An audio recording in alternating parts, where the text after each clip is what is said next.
I do have a doll in my collection, so I might as well be a pervert about it. What's up, you guys? Prime here doing another Walking Dead figure review on the Walking Dead comic series 3 punk rock zombie figure. Gotta give a big thanks to my ankle-breaking brother for making this review possible. Anyway, if you're trying to get this figure you cannot find it at retail, you can get it at Big Bad Toy Store. Big! Get your big badass toys at BigBadToyStore.com. Click the link in the description below. So I got this small packaging over here. It says Walking Dead comic book art, punk rock zombie over there, series 3 in a few languages. Then looking at the back over here, the other figures from the wave are the new Rick Grimes, and we have Andrea and Dwight. I got Grimes and Andrea, but I did pass on Dwight. Anyway, let's get to it and crack this figure open. And here's a punk rock zombie out of the packaging. This thing is too awesome. Me being a fan of the punk rock music, I just had to get this figure, and it looks amazing. Love that mohawk. That is looking sick. There are a ton of interchangeable pieces. Not interchangeable pieces, but parts that are detachable, which I think is really, really cool. So let's take a closer look at his Fender right over here, and then we'll take a closer look at the punk rock zombie. So here's the guitar. It looks like a Fender Mustang right here, modified with 2 humbucker pickups. You can see the humbuckers right over there. There's a lot of wear and beaten up stuff going on over here. Probably even before the guy became a zombie, because, you know, he's so punk rock. But anyway, I really like how the wood right here looks on the fretboard. I think that's pretty cool, and it does break, so you can't have that. It's meant to break like that. And then here's the back of the guitar, some more beaten up scratches and everything like that going on right here, and I like how the strap looks. Strap doesn't look too bad. Now, one thing that really makes this figure special for me is that I'm actually a substitute drummer in a punk rock zombie band called Kulo Boca. God, I love the sculpt and paint apps on this. That is nasty. Look at his teeth. His mouth is open. You can see little white teeth in there, blood all over the place. Now, one thing that does bum me out, though, I will say, is that this detachable mohawk or skull cap piece, it doesn't really blend in with the rest of the head of the figure. There's a big difference between the color choices over here, and this thing does kind of come off easy, but it does stay. But I really like how the mohawk looks, though. I like how it has some yellow highlights in there.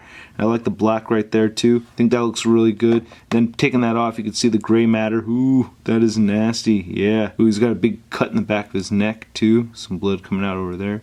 Damn, that is so nasty. Looks awesome. I really like the rest of this figure. I like how the choker looks around his neck. The shirt looks really cool. I really like the blood here too. It says punk's not bad. No, it's not bad. And the muscles and everything look really nice. Yeah, it's pretty good. Messed up hand. Now, one thing that's a real bummer for me is that his left hand over here just popped off, and it wasn't supposed to happen like that. That is a break. Yeah, so you can see it's like the white plastic right there. Usually when there's a break, there's some friction or anything, but I just tapped the hand and it just fell off. But it's not a big deal. He could still hold his guitar okay, as you saw at the beginning of the video, but the hand looks really good. Anarchy Burger! Hold the government! Yep, and there's another anarchy symbol right there on his belt buckle. Get this studded belt coming all the way through over here.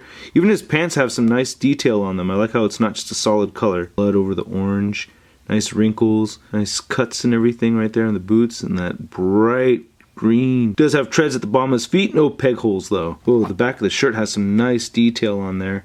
I like how that looks. Now, the hand isn't supposed to be detachable, but this part of the forearm is, so that's supposed to pop off right over there. You can see a little piece of bone sticking out, and then this whole arm is supposed to come off right over here. Now, the articulation on this figure isn't great. It's not too bad, though. His head can move up quite a bit. I think that's pretty cool, and it can look down only a little bit. His head rotates side to side, and you do get a little bit of neck pivot. Actually, that's a lot of neck pivot. That's pretty cool. His shoulders move outward, and you can rotate them forward, or just his left shoulder anyway.